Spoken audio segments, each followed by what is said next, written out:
Salutations, je viens vous présenter un tout nouveau quadricoptère.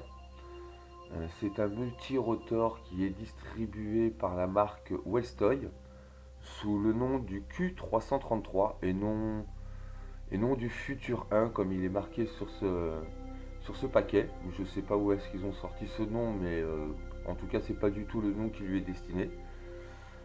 Comme vous pouvez le voir, c'est la copie conforme d'un vrai drone civil qui est bien connu sous la marque DJI qui s'appelle donc l'Inspire 1. Donc c'est tout à fait sa copie conforme. Une grosse différence que vous pourrez remarquer avec le DJI Inspire 1, c'est qu'ici c'est carrément des rampes de LED, alors que sur les DJI c'est tout simplement une petite plaque ici qui est au devant, juste en dessous du moteur. De mémoire, quand le Inspire 1 était en prototype juste avant les ventes, il me semble bien que c'était bel et bien des rampes de LED qu'ils avaient fixées sur les trains. Exactement comme vous pouvez le voir ici. Là, pour un jouet radiocommandé, ils ont mis vert devant, Welstoy, et puis rouge derrière, chose que je n'ai pas aimé. Donc on reviendra là-dessus. Donc comme je vous le disais, c'est la copie conforme de l'Inspire 1. Il a une diagonale de axe en axe de 400 mm, donc il est assez large, et ce qui lui amène une bonne stabilité. Il est en HD, caméra. La caméra, c'est une 720p sur les trois versions, car il y a trois versions de base. Il est en RTF. Il n'y a pas de souci avec sa radiocommande et un écran LCD. Trois configurations comme je le disais, le A, le B et le C. Le premier pack, il est simple, c'est le multirotor, l'ARC, une batterie et le chargeur. Basta. La deuxième version, c'est pour la version FPV en 5,8 GHz. Donc là est pareil, le pack est complet. Donc la différence c'est que bien sûr la caméra est en retour vidéo et que sur la RC vous ont rajouté un écran pour avoir ce retour en temps réel. La troisième version c'est la même chose, toujours en FPV, sauf que la caméra cette fois émet en Wi-Fi. Voilà, c'est la seule différence. Enfin c'est la différence. Donc du coup ce n'est plus sur un écran. Ce n'est plus sur un écran en 5,8 GHz, mais cette fois ce sera via un téléphone ou une tablette par l'application. Voilà. Moi c'est le modèle de base que j'ai pris, donc il n'y a pas de retour vidéo, pas de FPV, que ce soit en 5.8 ou en Wi-Fi. Je vais vous présenter le bébé d'un peu plus près.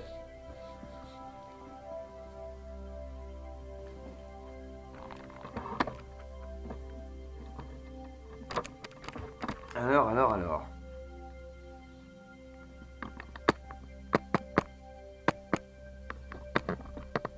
Là, comme ça c'est mieux.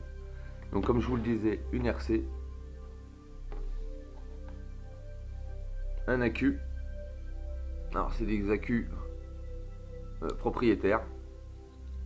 Là, ça y est, ouais, ils s'y mettent tous. L'équilibreur pour l'accu et le chargeur. Et bien sûr, un des plus importants, le Q333. On va commencer par la RC. La RC, pour ceux qui connaissent la marque Welstoy, forcément ils connaissent cette RC là. Il y en a une autre aussi qui est vendue avec les hélicoptères. Je ne sais pas si elles sont compatibles. Je pense que ça doit l'être puisque celle-ci fonctionne aussi avec les hélicoptères. Après, est-ce que ça va dans les deux sens? J'en ai aucune idée, à voir. La RC, le premier truc que j'ai vu, et franchement c'est un plus, c'est le revêtement. C'est un espèce de silicone caoutchouc, donc imperméable, très lisse au toucher, on ne transpire pas, très agréable. Franchement j'aimerais bien avoir ce revêtement là sur toutes mes RC. C'est sobre, c'est simple, c'est bien, et comme je vous dis c'est très agréable au toucher. Donc comme c'est comme c'est le principal outil qu'on a dans les mains, et ben c'est très agréable. Gros bémol, les accus. Voilà, une belle collection de piles. Voilà, 6 piles. Faites pas comme moi, hein, mettez-en pas 4 identiques puis 2 différentes. Ne faites jamais ça. Non, mais mettez-en 6. Là, j'ai mis les 6 uniquement pour pouvoir faire la petite vidéo. Voilà, mais sinon, c'est bien les 6 bonnes. Hein. Achetez-en 6 si vous en avez pas. Mais il faut mettre les 6 accus. Je vous dis ça, c'est très important parce que normalement, les piles sont pas très compatibles ensemble. Contrairement à ce qu'on peut penser. Les accus, c'est des énergies. C'est de la chimie, il ne faut pas trop faire joujou avec. Donc je vous conseille vivement d'en acheter 6, moi c'est fait dès demain. 6 nouvelles piles qui seront mises dedans. Pour la RC, c'est fait. Ah, la RC non, c'est pas fait, on va faire le tour quand même. Je vais vous l'allumer. Alors voilà, il n'y a pas de... Là, la bindée, en fait, normalement, hein, si j'aurais allumé le multirotor, elle aurait bindé. Il n'y a pas de armement ou de désarmement.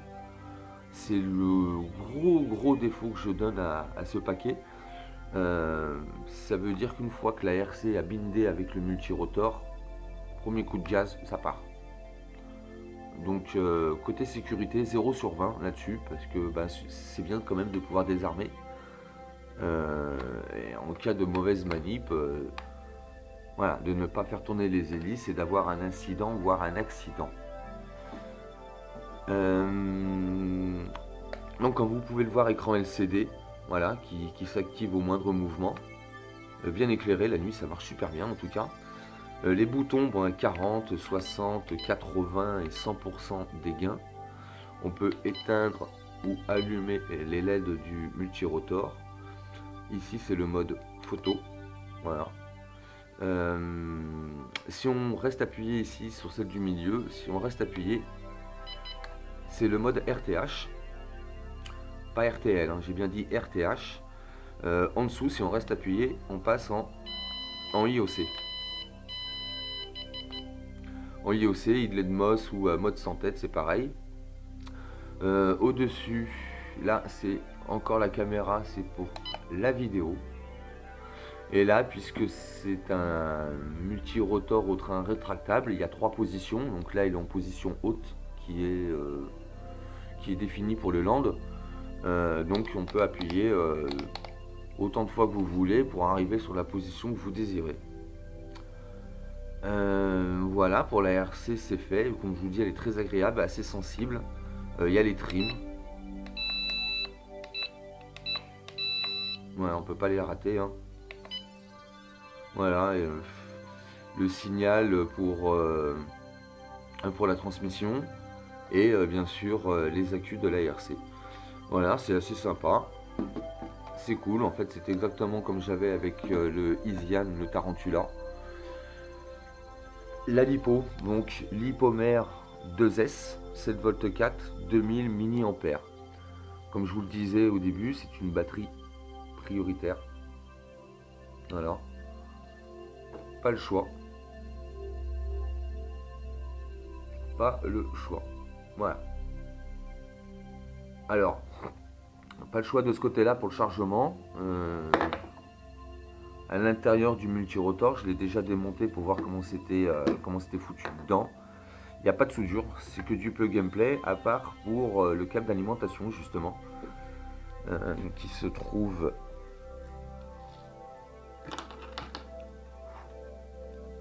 donc ici. Voilà, la batterie vient se loger comme ceci. Bon, je fais pas contact, il suffit de pousser, il claque, ça s'enclenche, et ensuite une fois qu'il a pris sa position et que les LED se mettent à clignoter très lentement, il attend le signal de la RC, tout simplement. Donc côté quand même très pratique pour la mise en route du multirotor. Côté pièces détachées, la batterie, la lipo, elle coûte une petite fortune. Elle est à 26 €, entre 25 je crois et 28 sur AliExpress. On les trouve sur Ali. Chose qu'il faut faire, faites pas comme moi, j'ai fait vraiment l'imbécile. Quand j'ai acheté le multirotor, j'ai racheté une batterie en plus, donc du coup Le multi m'a été vendu avec 2 batteries. Derrière, j'en ai racheté encore un paquet.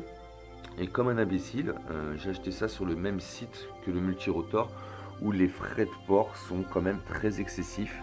Et les délais de livraison, faut pas le presser, hein. Le multirotor a mis 2 mois et demi pour venir, ce qui est tout à fait normal chez eux.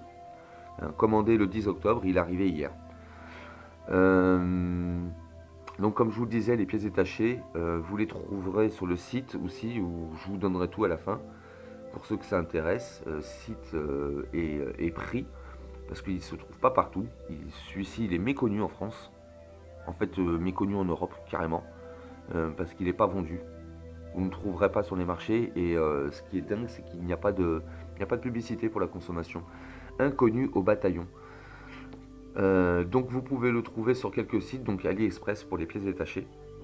Avec de la chance, vous avez trouvé des frais de port gratuits et peut-être même un délai de livraison quand même un peu plus sérieux que le site par lequel je passe, un site américain qui a des délais de livraison qui varient entre 1 mois et 2 mois et demi. Faut vraiment pas être pressé, ne pas paniquer, hein. Ça vient en fait tout doucement, ça doit venir à pied. Le chargeur, pas le choix. Voilà, batterie propriétaire, forcément chargeur propriétaire. Temps de chargement pour ce dipôt, 3 heures. Donc c'est une charge très lente. Je pense pas qu'il le fasse à 1C. Il doit le faire à 0,5 ou 0,7, un truc comme ça. Ce qui est très bien en fait, parce que normalement ça devrait garder votre batterie bien pleine et avec des taux de décharge comme à l'état d'origine, et donc une meilleure longévité. Voilà, puisque plus les taux de charge sont rapides et plus la batterie meurt tout doucement. En gros, plus on la fait user, plus on la fait courir forcément, et moins elle durera. C'est comme ça que ça fonctionne. On va passer maintenant tout doucement au bébé.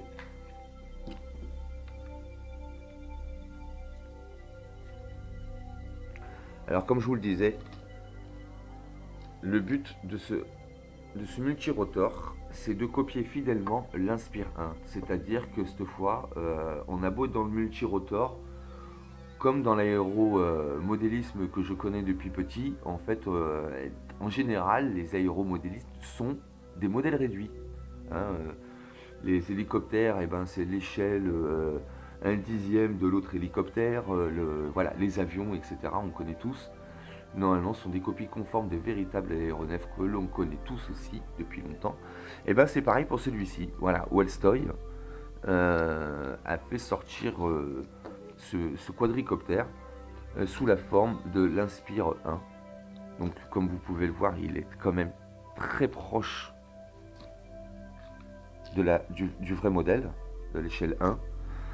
C'est vraiment sa copie conforme, à part ici, je crois, un détail où le train se place devant ici. Donc en fait, le corps est beaucoup plus grand sur l'Inspire 1, il est quand même plus long. Il est bien recopié fidèlement, hein, il a bien cette forme. Sauf que le train, là, ça vient là, donc ça vient là. Je crois, c'est le gros détail, et ainsi que les LED. Comme je vous le disais, donc c'est un 400 mm d'axe en axe. Le CX20 paraît rikiki à côté, forcément, puisqu'il lui manque quand même 7 bons centimètres. Les hélices, 9 pouces quand même, ça fait pas rire, avec des sacrés moteurs à charbon. Je reviens.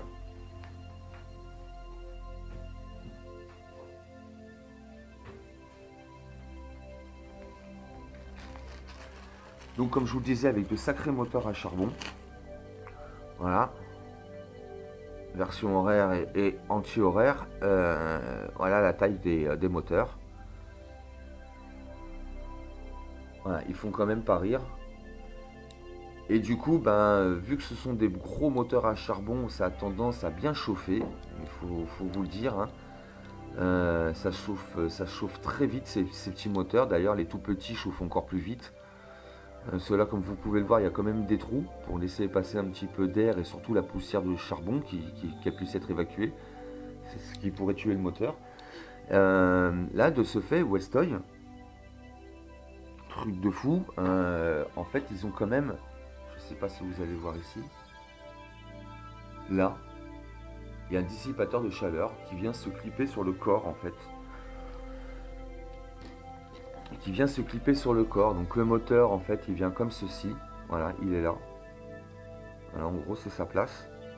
Et là, ici, vient se clipper un dissipateur de chaleur. Donc, dissipateur qu'on connaît tous sur nos petits moteurs, mobylettes, etc. Moto et tout. C'est donc des ailettes afin que la chaleur soit dissipée par là.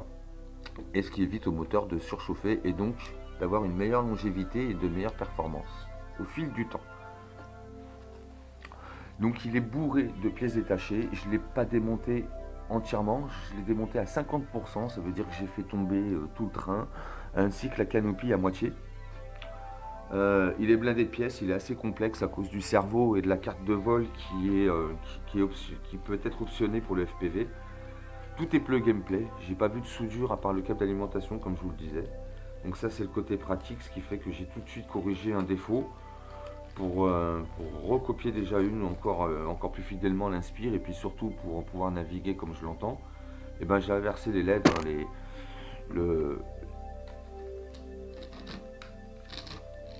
comme l'Inspire, pour moi rouge c'est devant. Donc forcément j'ai déjà démonté la rampe de LED. Donc on dévisse ici devant, on dévisse les deux, enfin on déclipse ici devant, la petite cache blanc, on dévisse les deux là, on en dévisse une autre sur le dessus, on en dévisse une autre ici pour le pied qui est derrière, voilà, pour le pied qui est ici.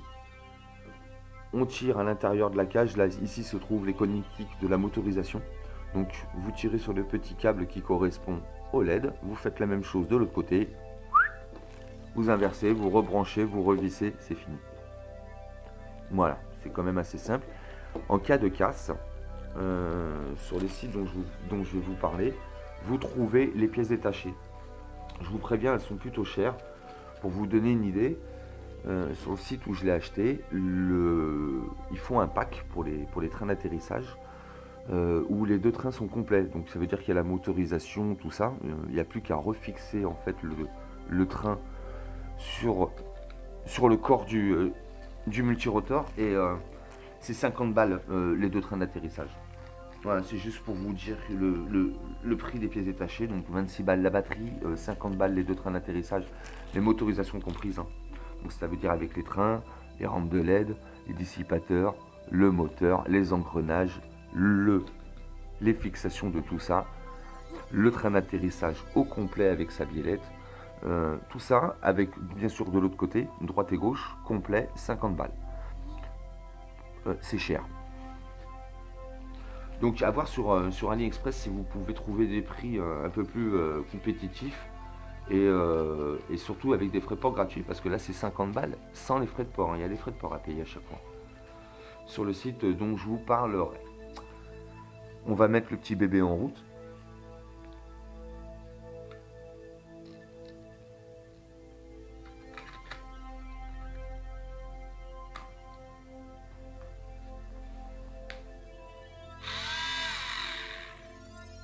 Voilà.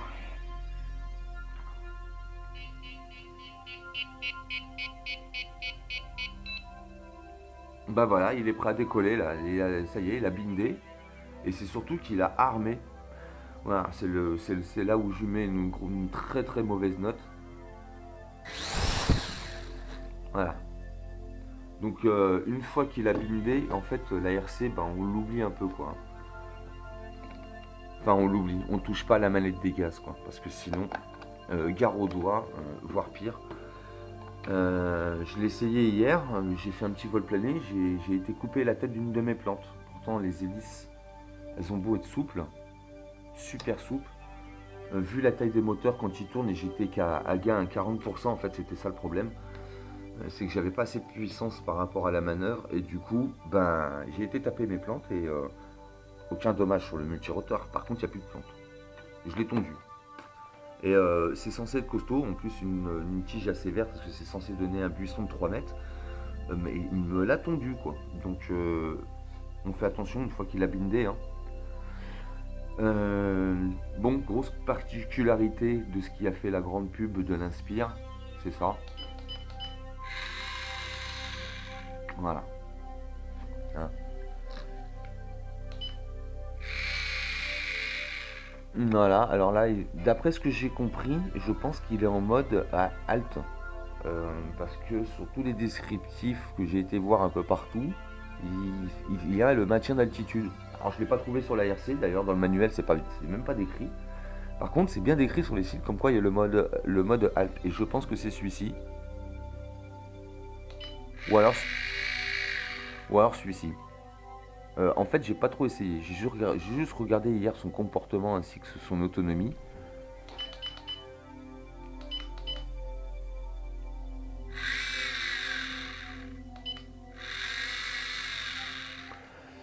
J'ai juste regardé hier son autonomie, il a volé 10 minutes, en extérieur bien sûr.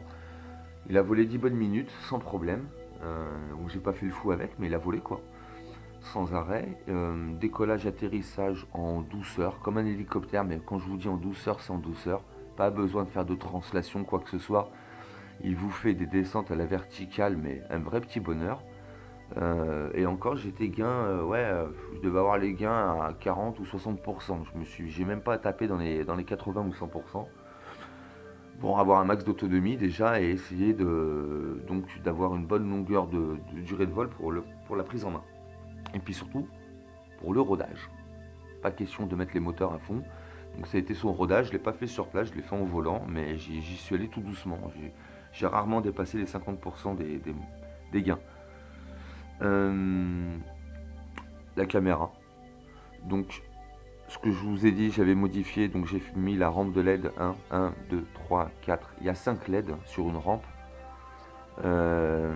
Côté visuel, c'est ce que je kiffe. Franchement, là, je crois que les Français, ils n'ont pas à dire on va en rajouter ou pas. Peut-être sur le dessus. Comme vous pouvez le voir, on voit plus rien sur le dessus. Donc ça serait bien qu'ils auraient mis une LED, par exemple, ici, ou ici, ou ici. Pour dire que pour ceux qui sont au-dessus, ben, qu'il y ait un multirotor là. Ouais, ça aurait été sympa. Deuxième modification que j'ai faite, elle se trouve ici. Voilà. Ça, c'est moi qui l'ai fait. Alors, tout simple, j'ai fait un petit trou avec un fourré de 6. En fait, le trou, il y était déjà, mais j'ai forcé le diamètre pour la simple et bonne raison qu'on ne voyait pas la LED. Donc, et comme sur l'écran, quand vous passez en mode caméra, il n'y a pas trop marqué comme quoi vous êtes en train de filmer. Il n'y a aucune indication sur le multirotor, sauf maintenant. Moi, j'ai rajouté cette pièce-là, histoire d'avoir un visu quand il est dans les airs. Alors bon, je l'aurai pas bien loin, forcément, mais en tout cas, là d'entrée, je peux vous dire, et vous aussi, vous voyez bien que la LED fonctionne, donc la caméra est bel et bien en route, il n'y a pas de souci, et que je peux savoir si elle est en utilisation ou pas. Voilà. Voilà, je préfère. Tout simple, c'est assez discret. En fait, c'est une petite pièce de Lego transparente. Voilà, que j'ai été clippé dans le carénage. Même pas collé, c'est clippé. La caméra 720p, j'ai fait un test hier pour voir ce que ça donnait. Je ne vous passerai pas la vidéo, j'étais dans la rue et puis en nuit. Donc elle ne sera pas diffusée, elle sera effacée. Pas de gélo. Je pense pas que les hélices soient équilibrées, je vous dis honnêtement. D'ailleurs, je doute énormément sur leur réelle efficacité. Parce qu'elles sont pas terribles. Voilà. Par contre, il est super bien conçu puisque j'ai pas trouvé de défaut dans le film. La caméra filme bien, petit traitement d'image assez sympa. Elle est bien en HD, il n'y a pas de souci. 720p, hein, donc faut pas rêver. Il est super stable, il est très malléable. C'est pas un raceur. Il fonce, hein, c'est pas le problème, hein, mais il se pilote pas comme un raceur, faut pas rêver. Le but est de jouer au DJI. Hein, je dis bien de jouer, c'est un modèle réduit. Donc voilà, je tenais à vous présenter, c'est le nouveau multirotor de ma petite flotte aéronautique. J'avais envie d'un gros joujou, et ben le voilà. Alors, pour plus de détails,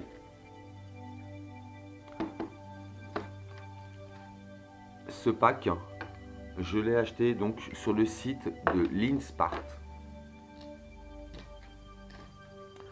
Je l'ai acheté sur le site de l'Inspart pour le prix de 81 €. Vous le trouverez aussi sur AliExpress avec des prix démarrant, je crois, à 100 € et finissant vers les 180-200 € en fonction du modèle. J'ai pas regardé avec les FDP ou pas, mais bon, bref, en tout cas, AliExpress, ils sont, pour vendre le paquet, ils sont plus chers que sur l'Inspart, c'est le site américain par lequel je passe depuis un petit moment, pour avoir quelques pièces qu'il n'y a pas ailleurs. Donc je me suis pas emmerdé, j'ai été le commander en octobre là-bas. Il vient bien de Chine, hein. Wellstoy c'est chinois, hein, c'est pas américain. Le site, lui, par contre, le vendeur est américain. Donc je l'ai commandé là-bas. 81 € sans les frais de port. Les frais de port, ils doivent être dans les 10 ou 15 balles. Dans tous les cas, on n'atteint pas les 100 €. Vous le trouverez aussi sur un autre site, je crois que c'est Amazon ou c'est Discount, un truc comme ça. Pareil, dans les mêmes prix, il est super cher. Donc j'ai pas cherché à comprendre. Non, AliExpress, par contre, ce qui peut être bien, c'est que pour les pièces détachées, à voir, hein, parce qu'ils sont à peu près dans les mêmes prix que l'Inspart, à 1 € ou 12 € près. Par contre, la différence avec l'Inspart, c'est que l'Inspart, il y a des frais de port. Il est comparable, je vais vous dire, à Obigaga au niveau des tarifs. Par contre, pour les pièces détachées, et ce qui serait bien, c'est que vous les preniez plus sur AliExpress. Tant pis pour l'Inspart, mais délai de livraison hyper long, premièrement. Et puis deuxièmement, les frais de port, quoi, ils se font pas chier, il n'y a pas de frais de port gratuits. Ils font toujours payer les frais de port et puis ça met 20 ans à venir, donc bon, je comprends pas trop le service. Alors quand il n'y a pas la pièce, forcément vous passez là-bas, c'est ce que je fais pour le CX-20 des fois. Sinon passez ailleurs si vous le trouvez ailleurs. À savoir qu'il n'est pas vendu partout. Il est sorti que cet été, il est très méconnu du marché, en tout cas en France personne ne le connaît. J'ai jamais entendu parler. Inconnu au bataillon le machin. Et en France, de toute façon, s'ils le vendent, ça va être combien? 300 balles? Bon, bref.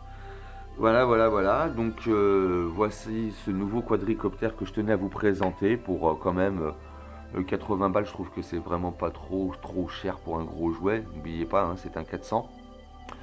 Il pèse 325 grammes tel qu'il est là, c'est-à-dire prêt à voler. 325 grammes.